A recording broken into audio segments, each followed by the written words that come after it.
Halo guys, kali ini saya ingin mereview sebuah buku yang berjudul Sistem Sosial Indonesia, karangan Dr. Nasikun, sebuah buku yang cukup fenomenal dan sangat menjadi rekomendasi bagi para pegiat sosial, akademisi di bidang ilmu sosial, serta para organisatoris yang bekerja di isu-isu sosial.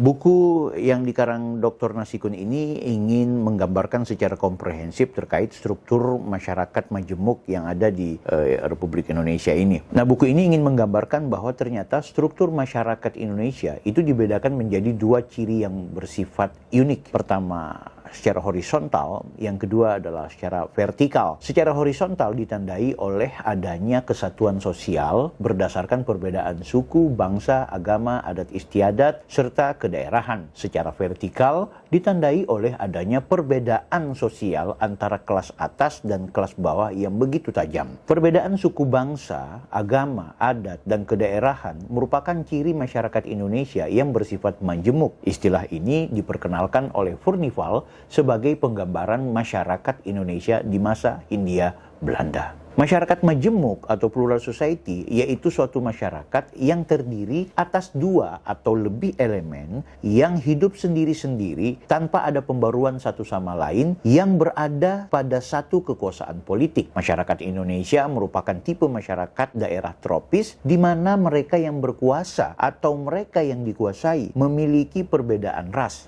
Orang Belanda misalnya adalah penguasa yang memerintah orang-orang Indonesia pribumi yang menjadi warga negara kelas 3 di negaranya sendiri.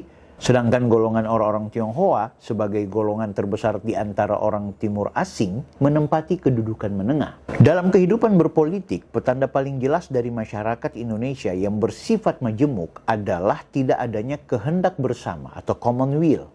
Dalam kehidupan ekonomi pun juga tidak ada kehendak bersama.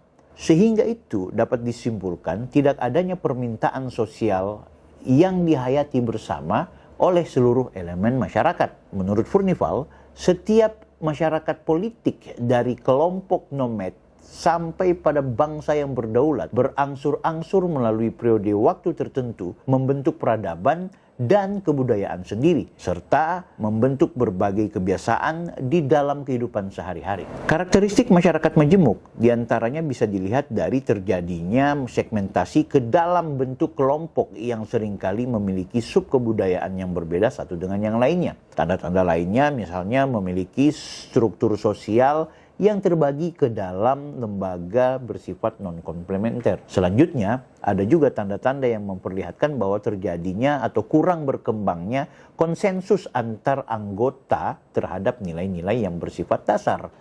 Selain itu, terdapat juga tanda-tanda di mana masyarakat majemuk relatif sering terjadi konflik antar anggota kelompok. Secara relatif, integrasi sosial tumbuh di atas paksaan dan saling ketergantungan dalam bidang ekonomi. Tanda-tanda lain dalam konteks masyarakat majemuk juga, buku ini ingin menjelaskan bahwa sering terjadi dominasi politik oleh kelompok satu dengan kelompok yang lain. Ada beberapa faktor yang menyebabkan terjadinya pluralitas masyarakat antara daerah di Kepulauan Nusantara ini. Buku ini ingin menggambarkan bahwa ternyata, pertama, keadaan geografis wilayah Indonesia yang memiliki pengaruh besar terjadinya pluralitas suku bangsa Indonesia. Faktor yang lain yaitu letak Indonesia yang berada di antara Samudra Indonesia dan Samudra Pasifik. Sangat berpengaruh juga akan terjadinya pluralitas agama di dalam masyarakat. Letak Indonesia yang berada di tengah-tengah jalur persimpangan perdagangan dunia memungkinkan Indonesia menerima pengaruh kebudayaan bangsa ini melalui pedagang asing.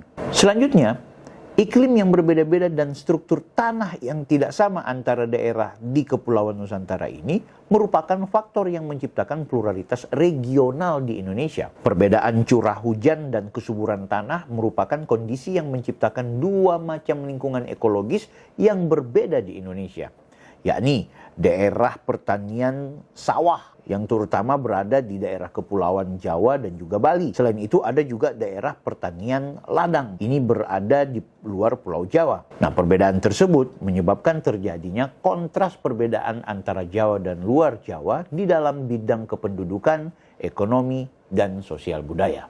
Segala macam perbedaan yang disebutkan di atas merupakan dimensi horizontal struktur masyarakat Indonesia. Sementara secara vertikal, struktur masyarakat Indonesia dapat kita lihat dengan semakin berkembangnya polaritas sosial berdasarkan kekuatan politik dan kekayaan. Dengan semakin berkembangnya dalam sektor ekonomi modern, beserta organisasi administrasi nasional yang mengikutinya, maka terjadi pelapisan sosial politis yang sangat kontras antara golongan atas dan golongan bawah. Ketimpangan tersebut berakar dari zaman Hindia Belanda. Oleh Bocke, digambarkan dengan dual ekonomi. Nah, buku ini juga ingin menggambarkan tentang struktur kepartaian sebagai perwujudan struktur sosial masyarakat Indonesia.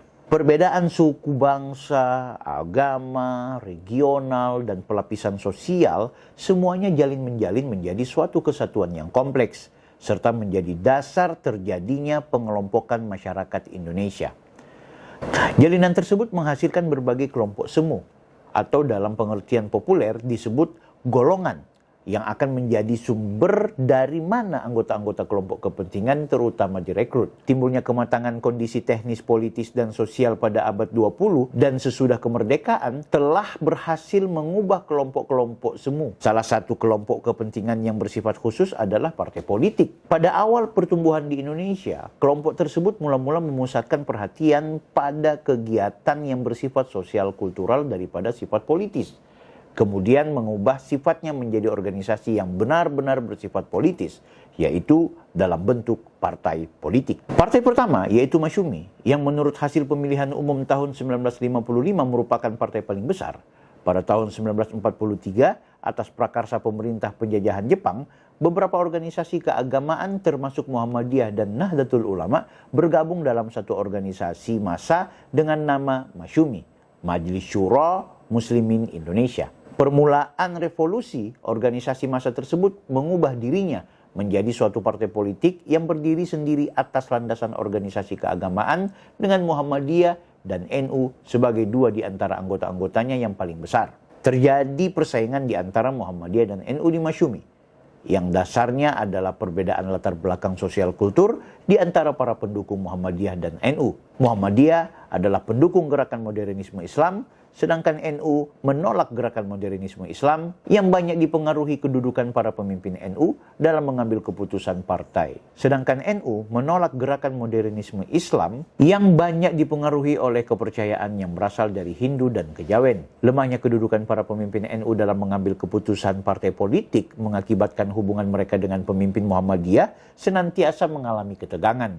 Konflik ini diakhiri dengan keluarnya Nahdlatul Ulama dari Partai Masyumi. Partai lain yang pernah menempati posisi penting dalam kehidupan politik Indonesia pada masa lalu adalah PNI, Partai Nasional Indonesia, yang menurut hasil pemilihan umum tahun 1955 merupakan partai paling besar.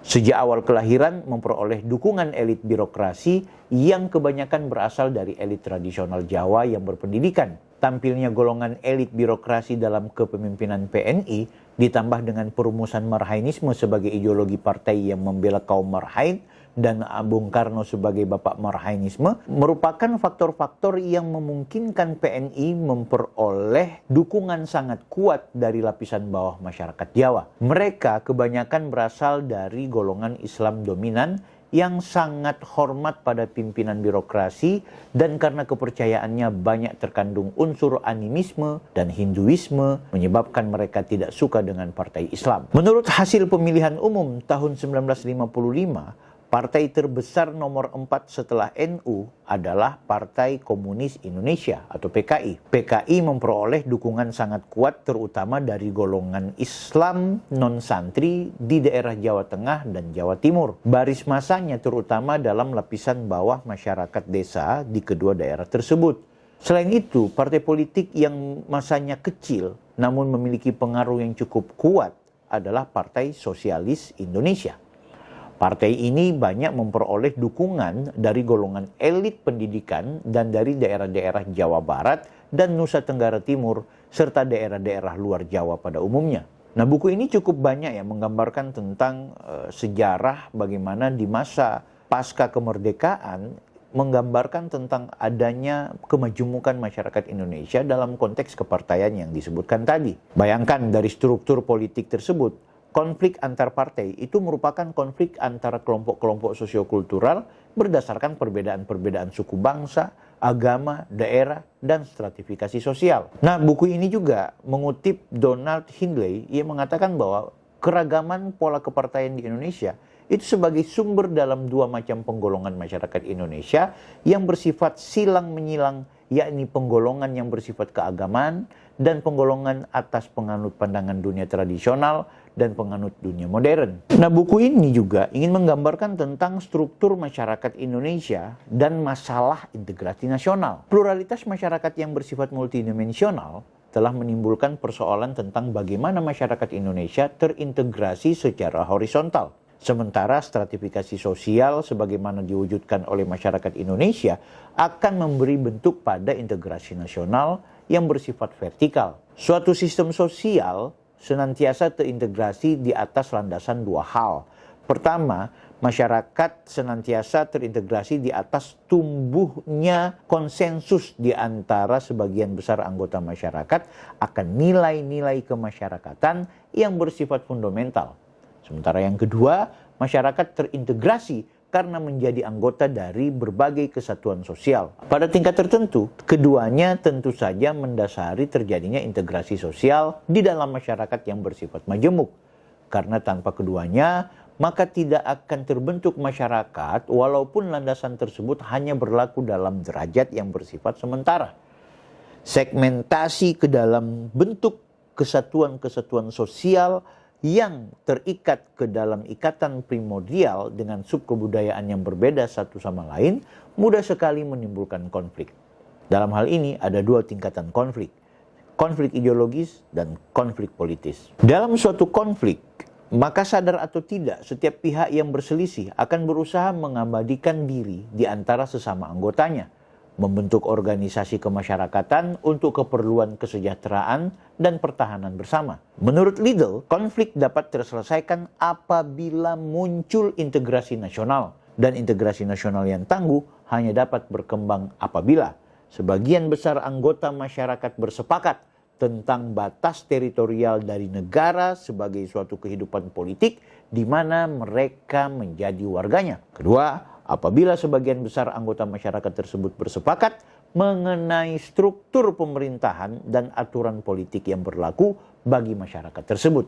Dengan kata lain, integrasi nasional akan terjalin apabila adanya konsensus tentang batas-batas masyarakat politik dan sistem politik yang berlaku bagi masyarakat. Ada indikator yang menggambarkan intensitas konflik politik yang terjadi di dalam masyarakat Indonesia sejak tahun 1948 hingga 1967. Pertama, demonstrasi, yang kedua adalah kerusuhan. Adanya demonstrasi, adanya kerusuhan, adanya serangan bersenjata, hingga jumlah kematian akibat kekerasan politik. Sifat majemuk masyarakat Indonesia memang telah menjadi sebab dan kondisi bagi timbulnya konflik-konflik sosial. Akan tetapi, di lain pihak, proses integrasi tersebut juga terjadi di atas landasan konsensus bangsa Indonesia mengenai nilai-nilai fundamental tertentu.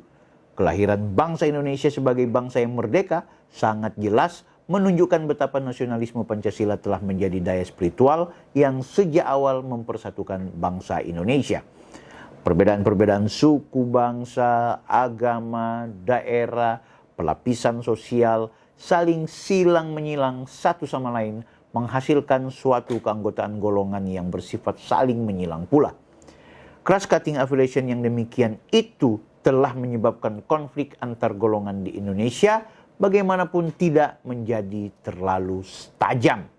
Bersama dengan tumbuhnya konsensus nasional mengenai nilai-nilai nasionalisme Pancasila yang senantiasa beranggapan secara dinamis dengan mekanisme pengendalian konflik-konflik, maka struktur masyarakat Indonesia yang saling silang menyilang itu telah menjadi landasan mengapa masyarakat Indonesia tetap dapat lestari dari masa ke masa. Intinya, buku ini yang menjelaskan secara konkret sistem sosial yang ada beserta permasalahannya yang dihadapi, dan buku ini juga tidak hanya membahas soal konflik, melainkan juga bagaimana awal mula permasalahan sosial tersebut dan sistem yang terjadi sebagai jalan keluar dalam menghadapi permasalahan yang ada di Republik Indonesia dalam konteks masyarakat majemuk. Saya menyarankan Anda membaca buku ini, dan semoga buku ini menjadi berkat buat kita semua. Saya Bang Bil.